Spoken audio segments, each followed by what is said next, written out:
Assalamualaikum warahmatullahi wabarakatuh.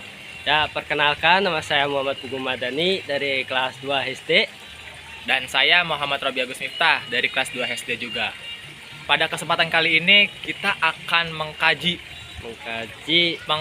tentang ngabuburit. Ya, ngabuburit di bulan Ramadan. Terhadap Bentar dulu ya, ngabuburit tentang apa nih? Nah, ngabuburit itu kan biasanya ada di bulan Ramadan. Ya nggak mungkin kan ada di ngabuburit di bulan Lebaran, nggak ada. Cuma ada di bulan Ramadan. Nah, yang kita ingin kaji itu ngabuburit di bulan Ramadan terhadap apa, Gu? Terhadap filsafat ilmu. Ya, filsafat ilmu dengan secara rasionalisme. Mungkin nanti kita ada mengkaji ngabuburit ini secara empirisme atau dengan pengalaman, karena kan kita juga hidup pernah melakukan ngabuburit itu di bulan Ramadan. Apalagi itu kan terjadi setahun sekali, satu bulan dalam setahun sekali. Ya, benar sekali. Oke, mari kita langsung saja ke video pembahasan. Nah, kali ini kita langsung saja masuk ke pembahasan ngabuburit di bulan Ramadan dengan kajian filsafat ilmu rasionalisme. Tapi sebelum masuk ke pembahasan ngabuburitnya, kita harus tahu dulu apa itu filsafat rasionalisme. Perlu dipahami bahwa filsafat adalah pengetahuan dan penyelidikan dengan akal budi mengenai hakikat segala yang ada, sebab, asal, dan hukumnya. Dan rasionalisme secara etimologis berasal dari bahasa Latin, yaitu ratio, yang memiliki arti akal. Dan secara terminologi, rasionalisme adalah aliran filsafat ilmu yang berpandangan bahwa otoritas rasio atau akal adalah sumber dari segala pengetahuan. Dengan demikian, kriteria kebenaran berbasis pada intelektualitas, di mana logika memegang kendali dalam pandangan ini. Jadi, dapat didefinisikan bahwa filsafat rasionalisme ialah aliran cabang ilmu filsafat yang mempelajari paham filsafat bahwa akal, intelektual, maupun logika adalah sumber terpenting dalam memperoleh serta mendalami pengetahuan secara benar. Itulah definisi dari filsafat rasionalisme. Lalu, bagaimana sih fenomena atau kegiatan ngabuburit di bulan Ramadan dikaji secara atau dari pandangan filsafat rasionalisme? Ya, ngabuburit, kata yang populer atau konvensional bagi umat muslim di Indonesia, yaitu suatu kegiatan yang sering dilakukan orang-orang sebelum berbuka puasa. Untuk definisinya, dikutip dari Kamus Besar Bahasa Indonesia (KBBI), kata ngabuburit adalah berasal dari bahasa Sunda, yaitu ngalantung, ngadagoan, burit, atau ngabuburit yang memiliki arti bersantai-santai sambil menunggu waktu sore. Nah, kata burit inilah yang menjadi istilah dasar dari ngabuburit. Dikarenakan burit memiliki arti sore hari yang menjadi waktu menjelang berbuka puasa, sehingga banyak orang yang berpendapat bahwa kata burit saja sudah menjadi arti sederhana dari menunggu waktu sore atau menunggu waktu berbuka puasa. Dari pengertian ngabuburit dapat diketahui alasan manusia, terutama umat muslim, melakukan hal tersebut. Secara logikanya, ngabuburit menjadi kegiatan yang mereka ingin lakukan di kala sore hari dengan tujuan mengisi waktu menjelang berbuka puasa. Ya, jelas. Ngabuburit itu dilakukan untuk mengisi waktunya umat muslim di kala berbuka puasa atau menjelang berbuka puasa.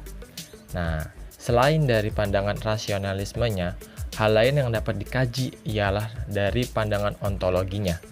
Oh iya, ontologi itu sendiri memiliki arti ilmu yang mempelajari sesuatu keberadaan atau kondisi yang ada sesuai fakta. Pada fenomena ngabuburit, ada berbagai hal yang dapat dilakukan, Di antaranya membeli takjil untuk menu berbuka puasa, berkeliling untuk menikmati suasana sore hari di bulan Ramadan, bisa juga membagikan takjil kepada yang lebih membutuhkan untuk mengharapkan berkah di bulan Ramadan, dan masih banyak hal yang dapat dilakukan. Selain ontologi, ada juga epistemologi. Epistemologi adalah pembahasan yang meliputi asal mula, sumber, atau ruang lingkup, metode, sebuah cara untuk mendapatkan sesuatu. Di dalam filsafat ilmu secara rasionalisme, epistemologi ini merupakan pola pikir yang bermula dari ide untuk mendapatkan sesuatu dengan cara-cara tertentu. Nah, di dalam ngabuburit ini ada cara tertentu atau cara yang biasa dilakukan dalam ngabuburit.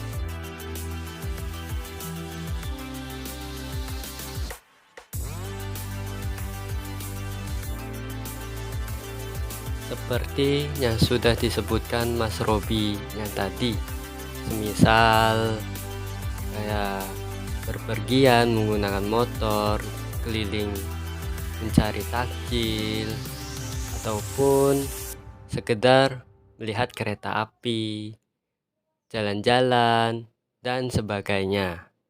Itu merupakan contoh dari epistemologi secara rasionalisme dalam ngabuburit. Dari contoh tersebut merupakan hasil pemikiran kita terhadap kebiasaan masyarakat melakukan ngabuburit, dan kebiasaan tersebut ternyata sama apa yang kita pikirkan dengan apa yang terjadi di dalam masyarakat tersebut. Selanjutnya itu ada aksiologi. Aksiologi adalah hasil dari ontologi dan epistemologi, atau bisa disebut dengan kesimpulan, serta dapat juga sebuah manfaat yang terdapat dalam suatu ilmu pengetahuan. Nah, di dalam filsafat ilmu secara rasionalisme, aksiologi itu kesimpulan yang dapat kita tarik dari ontologi dan epistemologi. Dari objek dan metodenya dapat kita simpulkan apa yang ingin kita capai dalam pemikiran kita tentang ngabuburit tersebut. Nah, dalam aksiologi terhadap filsafat ilmu secara rasionalisme tentang ngabuburit itu terdapat ontologinya atau objek yang harus kita teliti, pemikiran tentang objeknya kita teliti. Bisa berupa sekelompok orang atau individu yang melakukan ngabuburit. Selanjutnya itu ada epistemologi atau suatu cara, metode dalam melakukan kegiatan ngabuburit. Dan yang terakhir itu ada kesimpulan dari ontologi dan epistemologi. Mengapa suatu individu itu melakukan sesuatu cara ngabuburit? Pastinya ada tujuannya, dan hasil pemikiran kita, mereka melakukan itu karena ingin mengisi waktu luang sore mereka dengan satu kegiatan yang sering kita sebut itu ngabuburit. Ya, sekian penjelasan dari kami tentang filsafat ilmu secara rasionalisme terhadap suatu kegiatan sore yang sering dilakukan masyarakat untuk menunggu waktu berbuka atau sering kita sebut dengan ngabuburit. Kurang lebihnya mohon maaf, dan terima kasih telah memperhatikan penjelasan dari kami. Wassalamualaikum warahmatullahi wabarakatuh.